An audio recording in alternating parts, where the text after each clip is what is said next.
اللہ رب العالمین والعاقبۃ للمتقین الصلاۃ والسلام علیک یا رسول اللہ۔ میرے محترم سامعین و ناظرین، السلام علیکم ورحمۃ اللہ وبرکاتہ۔ گزشتہ آیات میں آپ نے ذکر سنا کہ جو شخص ایمان لے آیا وہ یہ نہ سمجھے کہ میں ایمان والا ہوں، میں نیکیاں کروں تو مجھ پر کوئی تکلیف نہ آئے، ایسی بات نہیں ہے۔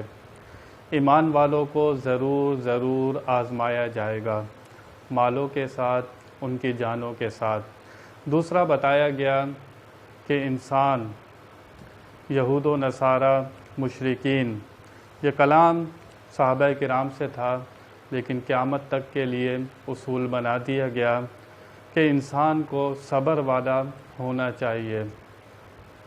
صبر ایک ایسی نعمت ہے، صبر ایک ایسا کمال رکھتا ہے کہ اس صبر کے بغیر انسان کامل مومن نہیں بن سکتا۔ صبر کیسا؟ جو کچھ کائنات میں ہو رہا ہے رب کی طرف سے ہو رہا ہے، نہ اس کے فعل پر اعتراض کرے۔ جو کچھ رب کی طرف سے اس کے ساتھ ہو رہا ہے، جو معاملات ہو رہے ہیں، اللہ نے اسے غریب رکھا ہے یا امیر رکھا ہے، اسے صحت مند رکھا ہے یا بیمار رکھا ہے، جو کچھ اس پر گزر رہی ہے اس پر صبر کرنا۔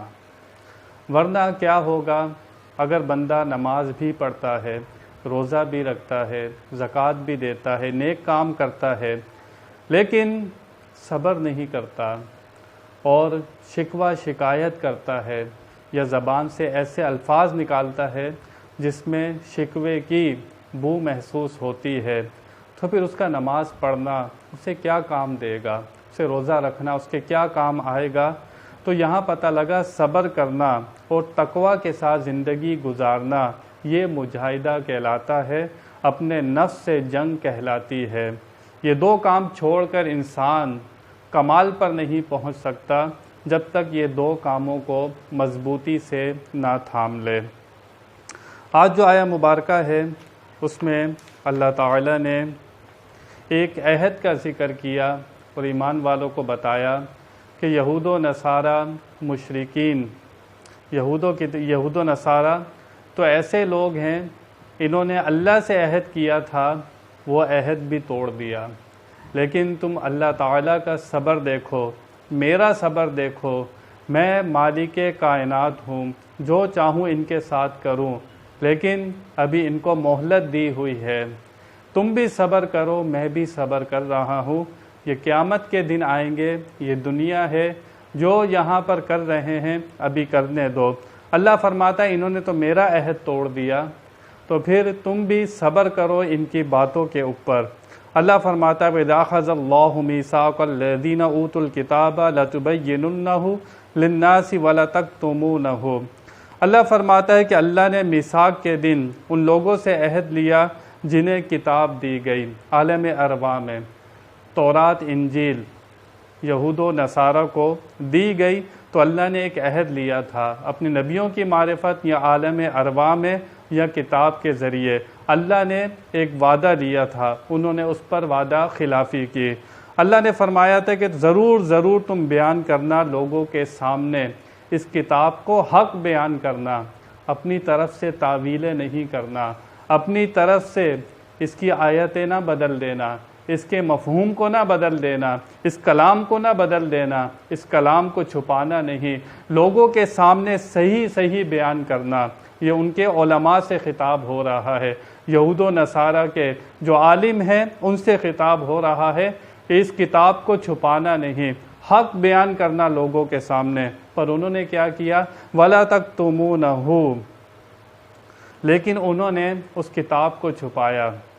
نبی کریم صلی اللہ تعالی وسلم کو جو ذکر تھا، آخری نبی کی جو نشانیاں تھیں اس کو بدل دیا، کتابوں کو بدلنے لگے، عبارتوں کے بدلنے لگے، کلام کو بدلنے لگے، مفہوم کو بدلنے لگے، ہر چیز کو لوگوں سے چھپانے لگے۔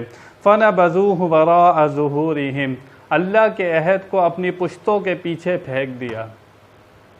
جب اللہ سے کیا ہوا وعدہ انہوں نے پورا نہیں کیا تو ایمان والو تمہیں کتنا تنگ کریں گے یہ، تم ان کی باتوں پر صبر کرنا۔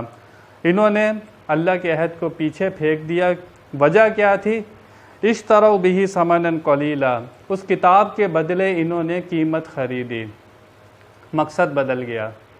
انہوں نے کہا اگر ہم حق بتا دیں گے، آخری نبی کی نشانیاں بتا دیں گے، ان کی شان بیان کر دیں گے لوگوں کے سامنے، تو پھر یہ ہمارے جو ماننے والے ہیں یہ ہمیں پیسے بھی دیتے ہیں، مال بھی آتا ہے، ہماری ان کے درمیان جو بڑی عزت ہے یہ ہمارے ہاتھ بھی چومتے ہیں۔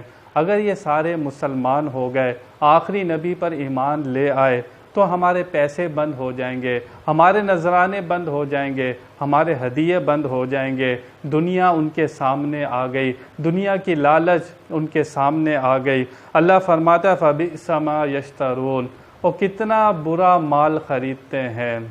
اللہ کی کتابوں کے بدلے حق بیان نہیں کرتے، غلط بیان کرتے ہیں، اس کے بدلے مال خریدتے ہیں۔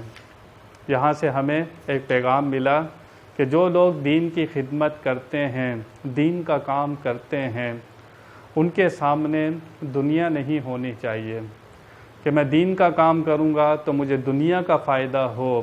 اگر دل میں یہ خواہش رکھتا ہے تو پھر انہوں نے کیا کیا؟ اللہ تعالیٰ کے دین کا کام کرے، اللہ تعالیٰ خود اس پر مہربانی فرمائے گا۔ جو اللہ کے کاموں میں لگ جاتا ہے، اللہ اس بندے کے کاموں میں لگ جاتا ہے۔ تو جو لوگ دین کو کاروبار بناتے ہیں ان کو اس آیت پر غور کرنا ہوگا۔ وقت کے پیسے لینا وہ جائز ہے، جیسے آپ مؤذن کی تنخواہ دیتے ہیں، امام صاحب کی تنخواہ دیتے ہیں، وہ نماز پڑھانے کی تنخواہ نہیں ہوتی، وہ وقت کے پیسے ہوتے ہیں۔ وہ ٹائم مقرر کیا ہوا ہے، وہ اس ٹائم میں کوئی اور کام نہیں کر سکتا، اس لیے وہ پیسے دیے جاتے ہیں، وہ لینا جائز ہے۔ لیکن اگر مقصد ہی یہ ہو جائے کہ دین سے صرف پیسے ہی کمانے ہیں تو پھر یہ آیہ مبارکہ اس کے حق میں بھی سمجھو نازل ہوئی ہے۔ اسے بھی اپنے معاملات پر غور کرنا ہوگا، کیا میں صرف دین اسی لیے سیکھ رہا ہوں یا لوگوں کو مسئلے اس لیے بتاتا ہوں کہ جہاں سے پیسے ملے وہاں پر بیان کر دیا، جہاں سے پیسے نہ ملے وہاں پر بیان نہیں کیا۔ اسے اپنے گریبان میں جھانکنا ہوگا۔